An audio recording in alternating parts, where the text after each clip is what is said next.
Welcome, everyone. We're very happy to be starting our 2018 Geometrica New Chart Academy cycle. And today's our first community call, and we'd like to welcome all of you who are with us today. And in a moment, Pila will be giving us an invocation, and we're very happy to have with us some of the faculty from last year, and a few of our people aren't able to join. I just want to mention Andrew is in Bali, and he sends his love to everyone. And Carolyn is in Scotland, and she very specifically said, please give my love and greetings to everyone. I wish I could be there with you. And Ruth is also in a rehearsal for a performance she's going to be giving, and she sends her greetings to everyone. So I just want to include them in our conversation today. And we're going to begin with our invocation, and Banafshe is going to speak that for us today.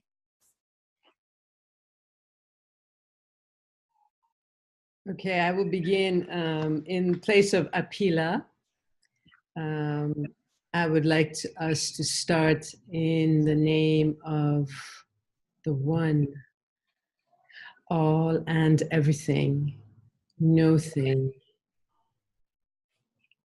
As we come together to reflect back on our time together and to envision next year's journey, we give thanks for having this opportunity to do the deep exploration into topics that are profound, topics that have meaning, that stretch into all aspects of our lives. And we ask to be blessed on our journey together as we bless from the deep teachings that we receive. In the name of the Mother, the Father, love. Amen. Thank you, Banafshe. It's wonderful to have you with us.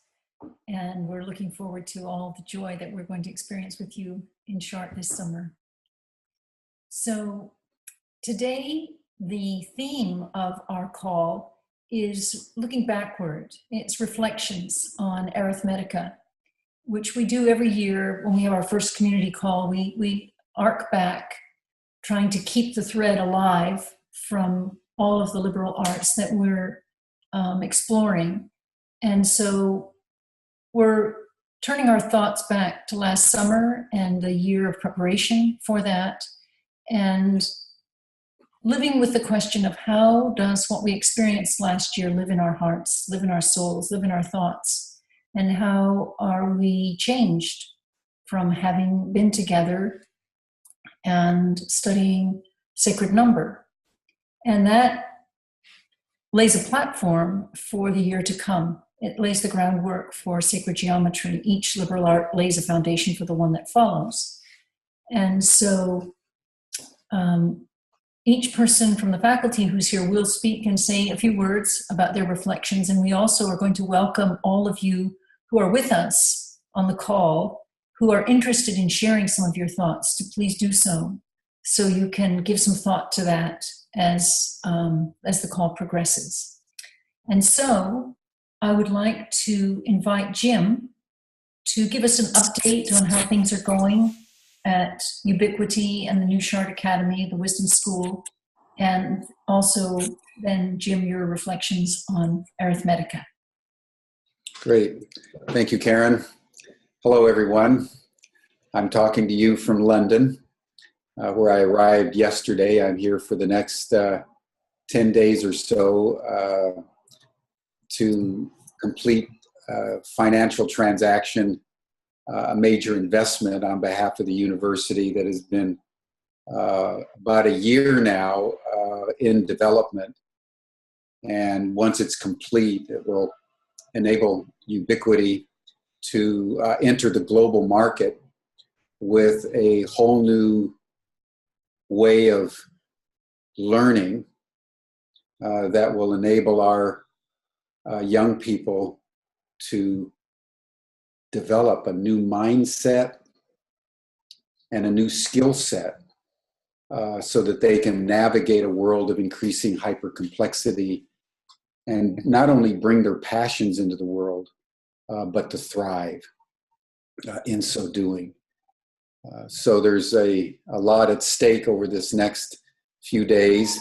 I would ask everyone to hold me and the university and the Wisdom School in prayer and in intention, because we're coming to the end of a very long process.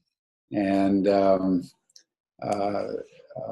not only are a number of our lives at stake, but I believe the future of learning as we know it is at stake, because Ubiquity University, 12 years now in the making, is really designed to literally reinvent education as we know it. And at some point, maybe even next year, I should take the time to show a PowerPoint or a few slides to show everybody the revolutionary nature of what Ubiquity's bringing into the world. And if you could just imagine the Chartres Academy writ large, and taking a learning system developed out of a spiritual appreciation for reality itself, that understands that at the heart of every person's learning process is what they know with their head and what they discern with their heart and what they do with their hands. That's what Ubiquity has designed. And transitioning to Chartres, at the heart of what Ubiquity wants to bring in terms of mathematics anyway, is Jane. And it's hard for me to actually remember much about arithmetic except for Jane, I must say. It was the first time in my life that mathematics was not only understandable, but spiritually illuminating. And I think I understood existentially and very, I would say almost emotionally, as many of us did who were there, to understand why Pythagoras and the ancient mystics understood that the universe is created in its most fundamental aspect out of numbers. So just imagine a university that has a mathematics department teaching sacred mathematics, not only with Jane, but other similarly illuminated mathematicians and spiritual seekers. That'll give you some kind of a flavor of what Ubiquity is bringing into the world. As we say, we want to teach chemistry. We also want to teach alchemy. We want to teach astronomy, and we also want to teach astrology. We want to teach art. We want to teach sacred geometry. And the liberal arts that each year now for 13 years will be going on to our 14th, or rather our 13th year next year, is really the basic pattern and model for what Ubiquity will be taking out into the world once we complete this next round of investment. So it's very, very exciting for me, having been part of the Chartrean experiment and commemoration of what Fulbert and the Chartrean masters did in Chartres 1,000 years ago, and to have been able to recreate that and to do it in the spirit of Chartres and in the spirit of Pythagoras and Plato, who are the giants upon whom Fulbert rested, and then we're little midgets sitting on top of the shoulders of Fulbert. I always want to remind people of our lineage because we have a lineage, and Jane is part of that lineage. The seven liberal arts came out of Pythagoras and Plato and Aristotle, and we're very deeply immersed in that lineage. So experiencing arithmetica, as we were all privileged to do this past year, I think gave all of us the sense that we had reached a certain depth of awareness, and I would say connection with the substrate of the mystical reality out of which humanity itself has arisen, and out of which true learning seeks to remember as we inform the minds of the next generation. And next year we will be deepening our exploration of number through geometry, and we'll get to that later on in the program. But I just want to, I think, appreciate you, Jane, and the dexterity and the profundity with which you illumined a subject that for most people is the most boring subject they know. And the fact that you brought it alive for 7 days in a way that thrilled us all was what I remember most deeply about Chartres. And I'll leave it there, but I just want to thank everybody who came. Karen, I want to thank you for the extraordinary rituals. I think our rituals this past year, starting with the opening night, through the crypt and the labyrinth, if you all remember, and the Friday night's community celebration was so beautiful, and then our closing on Saturday, and then many of you went on to Andalusia. I might just say a word about Andalusia because that was a connection with Chartres, and we went down into Spain, a whole group of us. I think it was about 14 people that went from Chartres down to Andalusia and had another absolutely extraordinary week. And so it was.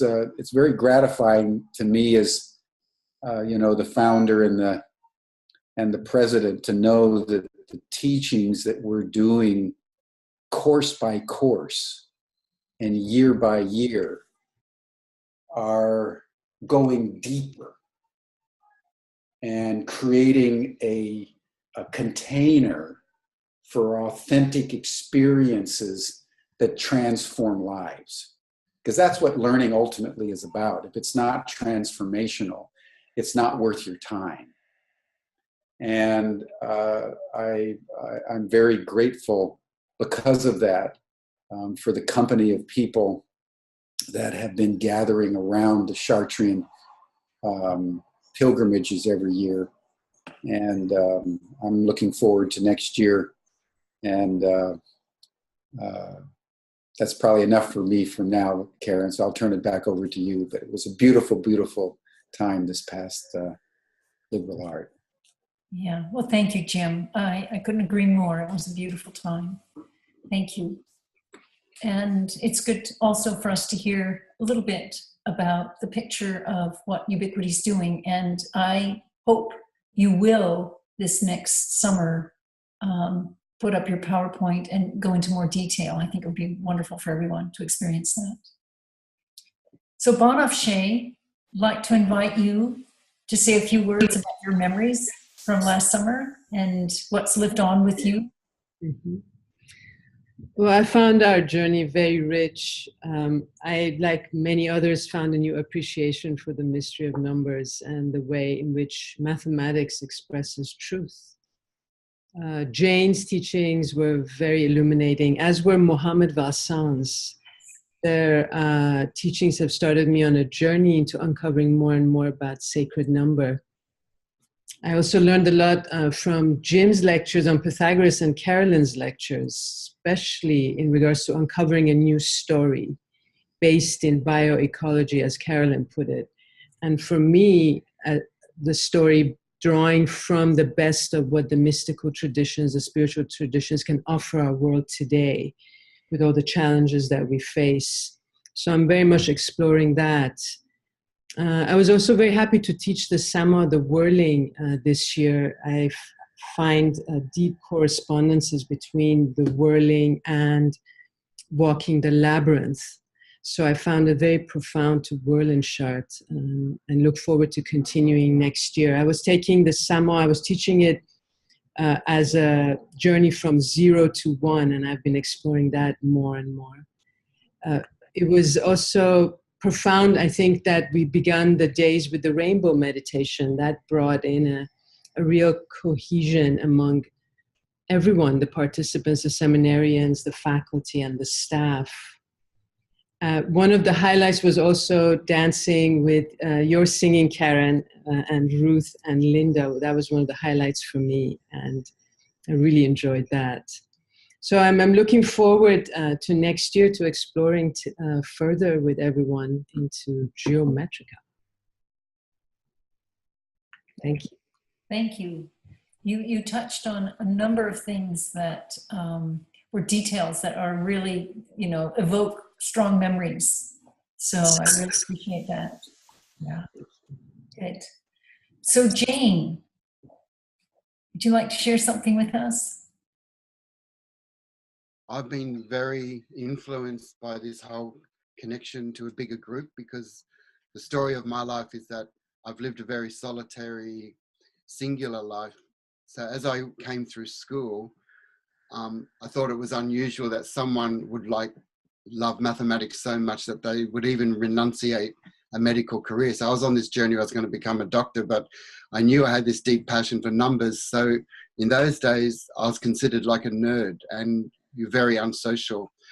So then I traveled a lot, lived in jungles, and I realized that I learned mathematics myself by just being in a forest and watching how water traveled down the creek and how leaves had patterns.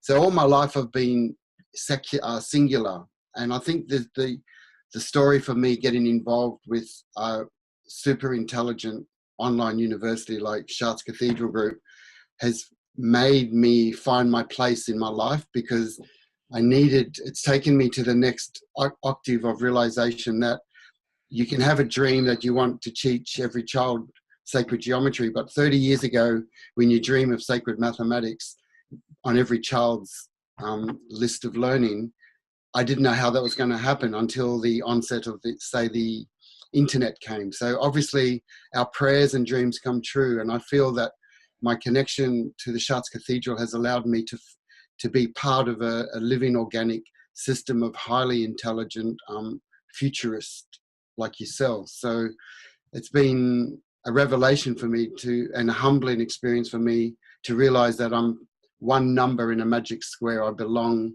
to a bigger picture. So on a personal level, that's been my transformation. And I also realized that people are willing to travel from all over the world to get a real education. I mean, that if 10 years ago, you couldn't imagine that there would be such a movement that people go from place to place just learning. It's become a lifestyle for a lot of people. So I'm just very excited, I think, about the potential of what we can offer as a group, not as individuals. So I'm happy to be on board. So I'm really excited. And geometry is a far more fascinating language than arithmetica. Arithmetica is like the skeleton, the bones of creation, but geometry is the flowering of it, is the visual comprehension of it. And it doesn't even need words. That's why it's so powerful. So, and Robert Lawler, the guest speaker for 2018, he's a friend of mine. He was actually my mentor. So for me to have a cup of tea with Robert Lawler in Paris would be a highlight for me, because he transformed my life. His book called Sacred Geometry was the first formative book that I studied like a Bible. So he changed a whole generation. So I'm coming along to give my honor to a great man and to support him as well. So, and thank you for your support.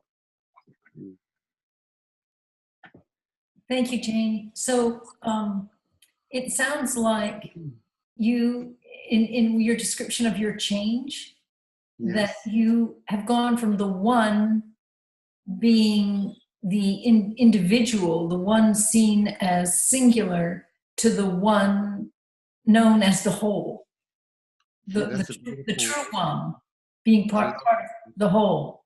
Yeah, the one and the many. There's the journey from 0 to 1. I think it's great. Yeah. So that's beautiful. So I'm just going to stick with you for a minute, if you don't mind.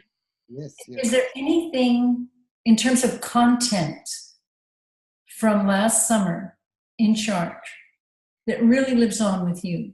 I mean, you presented so much, so it's all living in you, but other things happened. Just, what comes up as a really strong memory for you? Well, the language of shape and pattern is perhaps the key learning here. So we need to focus a lot on the beginning of creation, the 5 Platonic solids, even though there's another subset of shapes called the 13 Archimedeans. That's more like advanced technology, because that's the future. But to get people interested in this language of creation, we need to focus a lot on the 5 Platonic solids, where I think they even create the shapes, with cardboard cutouts and models. Because I found last year when I was teaching, I kept wanting to talk about sacred geometry. It's very hard to separate pure mathematics and numerals from the language of shape and pattern, the 5 Platonic solids. So I think that the two courses are very interrelated. So we can spend a lot more time just being highly visual. And I'd like to build the shapes like giant cubby houses, little structures in the space where people actually sit inside of them and feel the energy inside of, say, the dodecahedron or another shape. So if we have time, we can actually make these structures. I've got all the parts to do that, and we just need a beautiful string to connect opposite vertices, because I think people have to become embedded into the geometry. It's not just a cerebral intellectual language, it's an experience for them. And when I do this with children and parents, the parents will just start crying, and we don't know why. They're just sitting in a shape that represents like a template of creation, and they just have an emotional experience just sitting in an octahedron or something like that. So I find that's the best way to teach it, is to live in it and be in it and create it. Good. Thank you, Jane. Thank you. So, Caitlin, would you like to share with us some of your reflections from Arithmetica? Okay. Of interest is that no matter when you go to Chartres, you're always being exposed to the mathematics and the geometry that the builders of the cathedral wanted people to experience, whether it's through the stained glass or the or the labyrinth or just the structure itself. So I continue, my whole life is sort of based on the math. I'm currently building 2 labyrinths in the backyard here of this place we purchased in Maine, and keeping the Lucas and Fibonacci numbers and all the frequencies coherent is based on some of the stuff we learned in Chartres last year and what we'll study in sacred geometry. Lawler will be there next year. His first book is this small 100-page book, The Philosophy and Practice of Sacred Geometry, from the early 80s. And we're going to be moving up through his new book, which is this 600-page book on the geometry of the end of time. And one of the diagrams he has in the new book is the spectrum of universal vibration, with the quote, "Modern physicists, as did ancient mystics before them, arrived at the inescapable conclusion that vibration is the basic underlying stuff of all creation. And I think that's what that journey to Chartres every year is for me and probably others, is there's a certain vibration you feel as you approach the cathedral and as you enter the cathedral. And it's fairly high along the spectrum of universal vibration. So I look forward to every year coming back and enjoying the mathematics. I have a few quotes from Lawler here I trained with him in New York at the Academy of Sacred Geometry. And one of his 3 statements were, to participate in our own birthing, we must return to our connection with Earth. And that's one of the things we do, even though we're inside a cathedral. I think we're more in connection with the mound there than we are the actual cathedral. So we're returning to our connection with Earth. And whether we realize it or not, all beings enter existence by means of that which perceives them. And I think the cathedral is very welcoming. And as you enter the cathedral, it perceives you. And we, at that point, come into existence for the cathedral. And our experiences in the cathedral are enjoyed by the cathedral as much as we enjoy being there. And his 3rd statement was, our only duty is to facilitate safe passage of souls from this realm. And I think that's one of the important things that we learn at Chartres or any of our classes, is that our only duty is to facilitate safe passage of souls from this realm, that we need to care for each other and help people in whatever way we can to move along their journey. And the last thing I would say is that next year is Lawler's 80th birthday, and we're planning a very big party. So people would want to show up at least for the birthday party for Robert Lawler. Which will be Friday night. Thank you, Kaylin. Thank you. I appreciate that very much. Yes.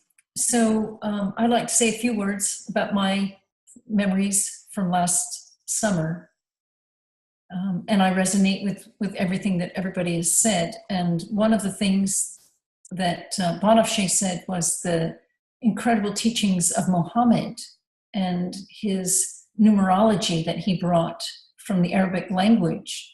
And that was phenomenal, what he was able to do in an hour or however much, 20, 40 minutes, whatever, how much time he had. And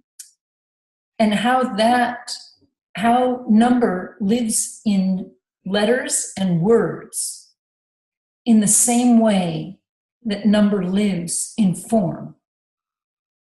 So, we're talking about how sacred number is part of the architecture of the cathedral or the architecture of the human being. Carolyn used number as the architecture of the soul. And Muhammad brought us a picture of how sacred number lives in the architecture of language, of the word. And that profound integration of all those levels of how creation exists. In the beginning was the word, and in that is embedded number, which creates form, and sound creates form, vibration creates form, and embedded in that is number.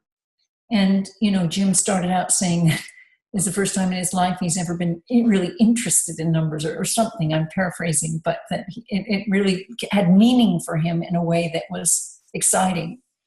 And so being quite interested in music, I'm always trying to apply things to music. And I briefly made some reference to music in the last few things that I said in the Monday morning talk. But how number is also embedded in musical composition. And, we explored that a little bit with Bach, and I've studied it quite a bit more on my own and didn't bring it there. So in all ways that creation is unfolding, number is present. And that's what's really been living on in me. And so we, when we were in the cathedral, and also on the Monday morning, I talked about the number 8 having to do with justice. So we have a lot of problems in our world now with lack of justice.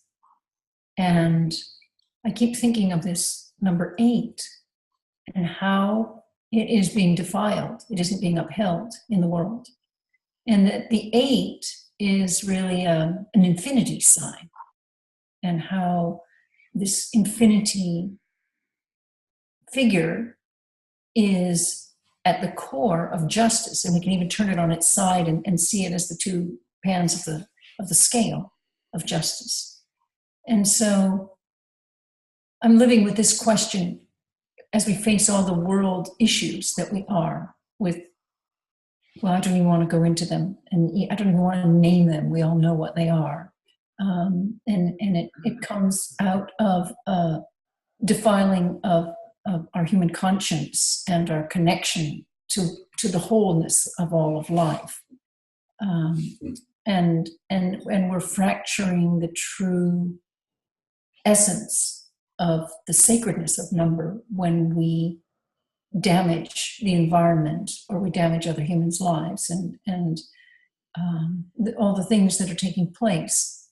So I am constantly reflecting back when I'm experiencing world issues or personal issues or music or language to how number is living in those and trying to penetrate through to a deeper level that might open a door to solutions, that might open a door to a much deeper understanding of how to bring balance back and the alignment of the true essence of number. And when Jane was speaking about creating the Platonic solids in large enough figures that we can get inside them and feel the essence of that, that will give an experience of what it's like to be in the perfection of the geometric theory that's behind creation. And when we're in the cathedral, we experience it. That's why we feel so uplifted, because it's built on sacred principle. And that's why it's such a precious thing to be in the cathedral, and the privilege that we have to be there when it's closed in the crypt and for the labyrinth. And all the numbers that underlie the structure of the labyrinth is yet another profound thing to understand, and how that affects us when we're walking it. And I also have to just say, I want to thank everyone. It's a real privilege for me, and this isn't just relevant to sacred number, but it's relevant to all the different liberal arts. Whenever we come to Chartres with the new Chartres Academy, the night when we walk the labyrinth, and so many people have made comments to me about what happens standing at the portal to the labyrinth with a gaze, with looking into another person's soul, and how that has affected something within them that allows their experience as they walk to be different. And I think that, I'd like to just share my experience with that, which, I have the privilege and the blessing of having that experience over and over and over again with each one of the people there, and how there's something about we could call it sacred geometry, you can call it the numbers of the soul, you can call it whatever you want to call it, but it's about getting in touch with the core of your being and being seen by another in that way that activates the true, perfect inner geometry of our being. It gets activated when we are truly seen, and when we feel seen, and when we have the privilege to behold another. And what I believe lives in sacred number and in sacred geometry lives within the human brain and within the soul and spirit of our being, our multifaceted being, and that our experience in togetherness, what Jane was talking about not being alone, being a solo individual, but being part of a community and being part of a team and being in relationship where you're beheld as a sacred being and you're honored in that way, activates these number principles inside of us, and it activates the geometric forms inside of us and enhances our connection with ourselves. It's been spoken out to me by enough people that I've given a lot of thought to it. So that's one of my experiences and very profound memories from our time in Chartres this past year. And my great appreciation to Jim for stepping in as the president and renaming it to Wisdom University and carrying a vision forward that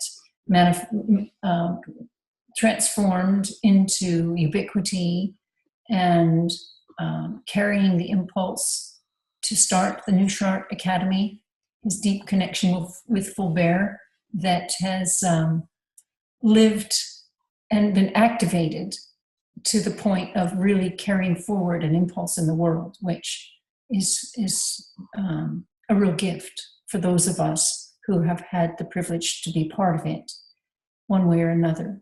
And to everyone who's on the faculty, Jane, to what you brought last year was so profound and so delightful. I mean, it was so deep and so joyous all at the same time. It was masterful. And I can't wait for our next encounter with that. And Bonafide, what you bring with movement, with dance and just your true essence, your being, and how that speaks, whether you're just standing in the back of the room or you're teaching or you're dancing or you're laughing and talking with someone. It's beautiful. And it creates a sacred form. So, Kaylin, it's hard to describe how to speak about what it is that you bring that is such a gift to all of us. But there's a wisdom and a penetrating understanding that is holding a whole nother level of frequency, vibration that is helping all of us. And some people know it and some people don't, but I just want to thank you and acknowledge you and express my gratitude for your presence and bringing Jane, telling us about him and bringing Robert Lawler in and all the various ways that you quietly do your work. And so I just want to acknowledge you. So with all of that, I'd like to open the conversation to all of you who are on the call today and see if there's anyone who would like to share any of your reflections from Arithmetica last year. Hello. Hello. It's so great to see all of you. It just is bringing back a flood of memories. And I want to express my gratitude for just being able to have the experience of each and every one of you. That the trip to Chartres and then to Andalusia has been so profound, and it's continuing to wake in my life. I look at the world differently today. I just returned from Teo, from the Earth Tribe, through wisdom. And all of a sudden I'm seeing sacred geometry in a whole different indigenous world. So it's just not just about Chartres, it's about life. And I'm profoundly grateful. Michelle, since you're with us and just came from Teo, it would be well worth you taking a moment just to describe Teo and just to remind everyone, we have really two mystery schools in the Wisdom School. The original one was in Chartres, and then Will Tagle and Judith Yost and Heather Ashamara and Dan on this call and Sheila Safer and others started another mystery school in Teotihuacan we call the Pyramid Academy, now I think in its 5th year. And they just had an extraordinary time there around the Day of the Dead. So Michelle, why don't you just say a quick word about it? Because I understand it was just extraordinary and the most profound pilgrimage that we've ever had there. It was. In fact, I'm still trying to come back to where I am right now. What I found to be amazing is that it was sacred in a whole different way, yet not. Going through the pyramids and the sequence of, let me just back up. When I was in Andalusia, one of the themes that's been resonating for me has been this idea of inverted seeing that Ben Arabi talks about in his book, and that we were studying and also embodying that through our dervishing with Banashe. And so one of the things, the rituals are different. In Chartres we talk about cathedral, but then in Teo we're talking about building altars and the Day of the Dead, and we're going through these in a more indigenous way through these sequences. Like Chartres has the chakra system within it, or based on sacred geometry. And then in Teo we have the plazas of earth, fire, water, air.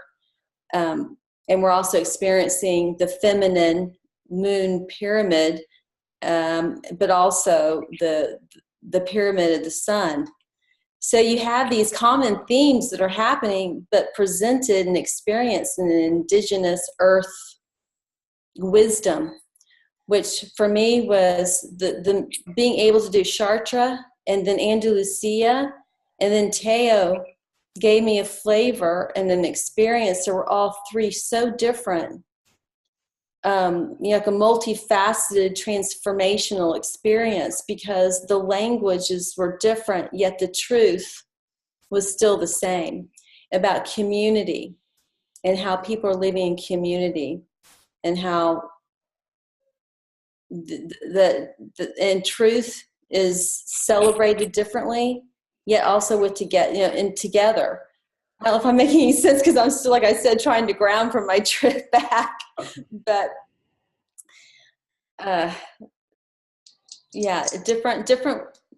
different presentation. Yeah, there's a very different tonality, but it's the same profound truth. Yes. In a different fractalized form. So good. Well, thank you for sharing that. Thank you. I'm also seeing Jida. It would be great to hear from you, Jida, if you could. I don't see her. Oh, Jida, there you go. Jida, talk to us. Jida, everybody remembers Jida. No, I'm here. Jida.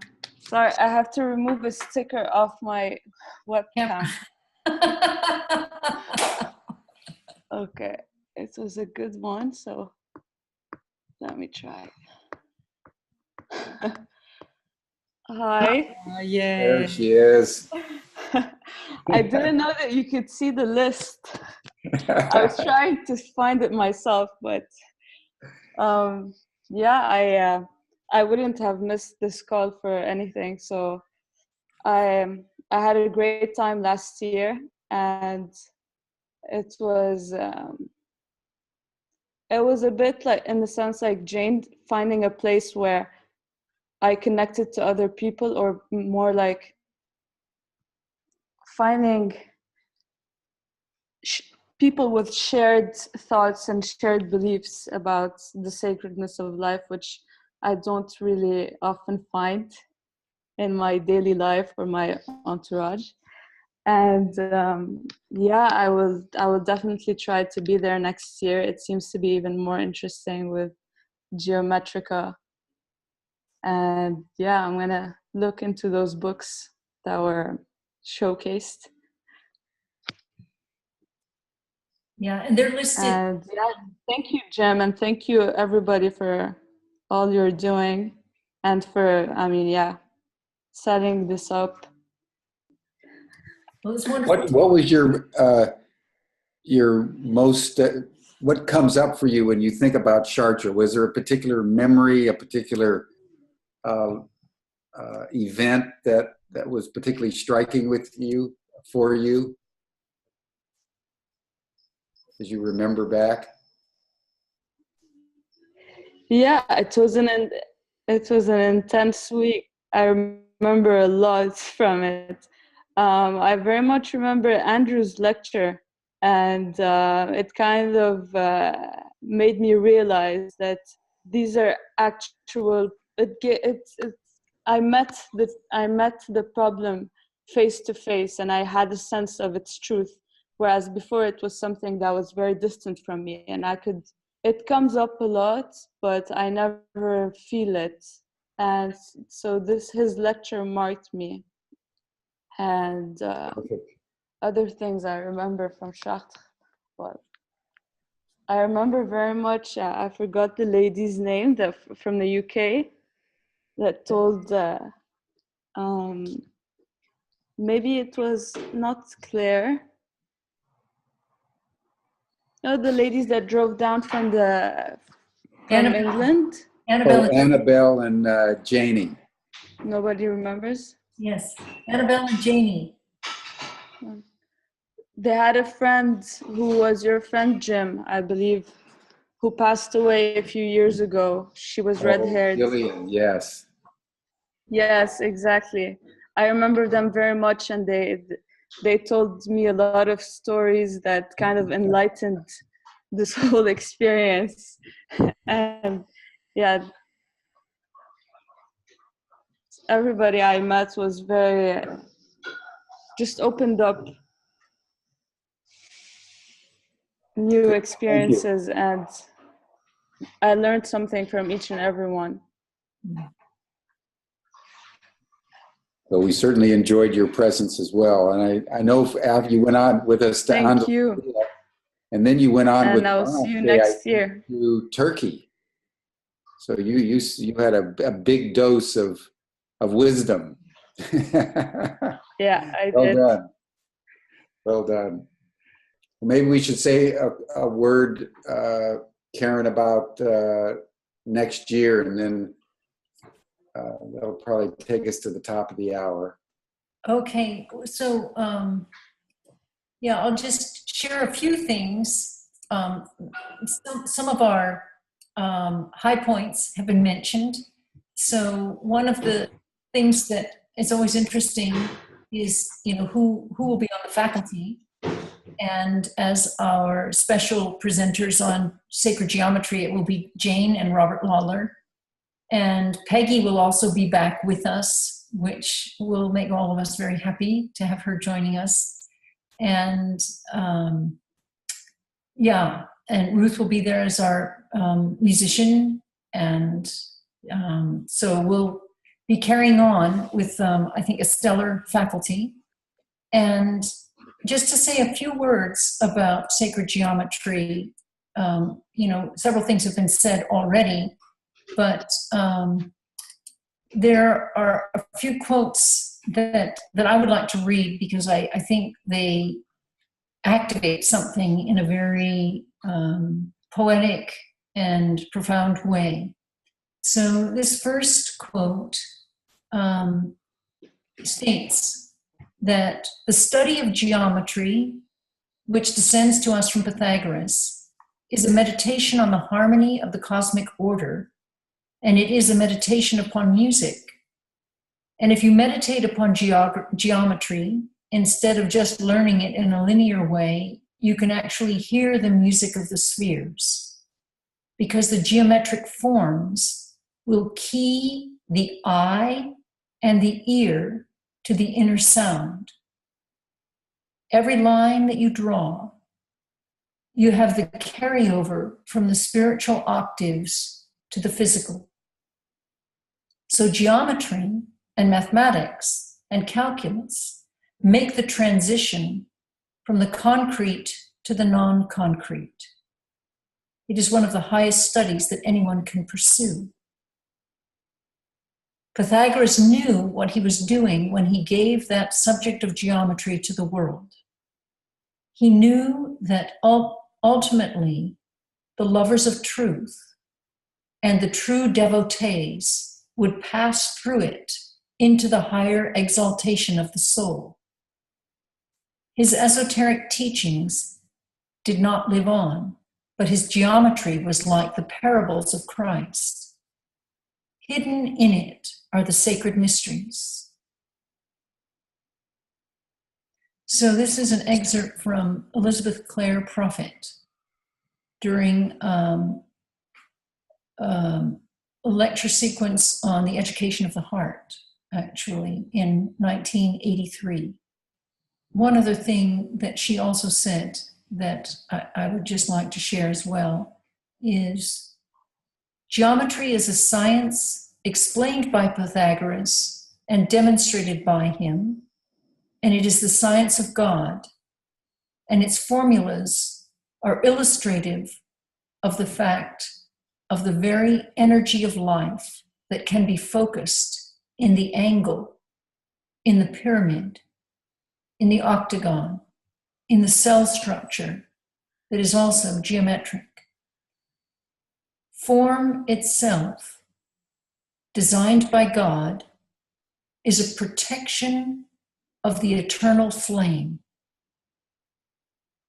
Even the form you wear has a design of the star-fire body intended to be, geometrically speaking, the ultimate protection for the soul. The geometry of the chakras and the beauty of the unfolding of the flower becomes a model of contemplation that ought to be considered when designing the physical temple. Thus, beauty and mathematics, proportion, and the golden ratio serve to enhance the message of the word itself. So these words give a picture of what I hold as the essence of sacred geometry and what I'm really looking forward to experiencing when we're in Chartres this next summer. And I don't know that I really want to say too much more than that. I think I would like to leave it at that and also invite you, Jim, or Jane, or Banafshir, Kaylin, anyone who would like to say anything more, just as a sort of a teaser or introduction for our next month's call, where we're going to delve deeply into this now. Yeah, I'll just say one word about Robert Lawler. Those of you who don't, extraordinary writers and thinkers of our generation, who, along with, Stan Groff and Gene Houston and not very many others, has really gone to the depths of reality itself and been a teacher and mentor for people all over the world. So to be able to have Robert Lawler for his 80th birthday at Chartres next year is going to be an extraordinary celebration of one of the great world treasures, but also I think the complementarity between Robert, Lawler, and Jane will really infuse our discussion and our exploration of geometry in ways that will be very deep and very transformational. Lawler's most famous, actually, not for the work he's done in geometry, although his latest book is on the geometry of the End of the world. I forget the name of the title of the book, maybe Kaylin, the first, what's the name of his book? Geometry of the End of Kaylin? Time. Geometry of the End of Time. Geometry of the End of Time. But he's most famous for his work on the Aboriginals and Voices of the First Day. And if you haven't read that work on the Aboriginal mind and dream time by Robert Lawler, it's one of the great books, I think, of the modern era. And I can still remember when I read it, 20 years ago, 25 years ago, I don't even remember now. It stuck with me. I reread it several times and just luxuriated in the expansiveness of dream time. So this is a man who has approached geometry, not just with the mind, the Western mind, but entered into the geometry of the universe through Aboriginal dream time. And I think it's not coincidental that both Jane and Robert, the Aboriginals, have been present for at least 70,000 years. And so if you have any capacity to come to Chartres for this next year, I would strongly urge you to do so, because it's going to be an experience of a lifetime. Kaylin, do you want to add anything? Jane, do you want to add anything before we close off? I'll just like to make one comment.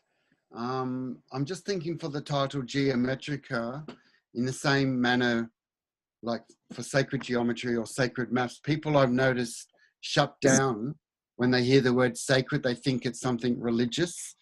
I'm just suggesting maybe we need a subtitle for Geometrica, something like because to me, in Robert Lawler's book, actually, he says that sacred means that which is permanent. So we want people not to think that sacred is a religious thing. We need a subtitle like something that which is permanent, or the language of God, or that which is timeless. I'm sure we could find as a group a very simple one-liner that goes underneath Geometrica, because geometry is like mathematics. People shut down when they just see the word geometry. Oh, I don't want to study geometry. And we know it's a sacred language. So I was just thinking over the next month or so, if we can come up with a very powerful and simple subtitle, that which is, I'm sure there's a nice line that we can come up with if you decide to do that. That's all. Yeah, good. Thank you. So Jane, we actually have one already, which you may like or not like. I don't know. Yeah, and Robert Lawler also wrote an amazing book on Tantra for men. He's also a world scholar on the Tantric mysteries for men. I forgot the title of it. So just to add that Robert Lawler is such a diverse and amazing teacher on many subjects, not just Aboriginal, as Jim said, but there is an amazing Tantric book which men that have read are uplifted by. Yeah.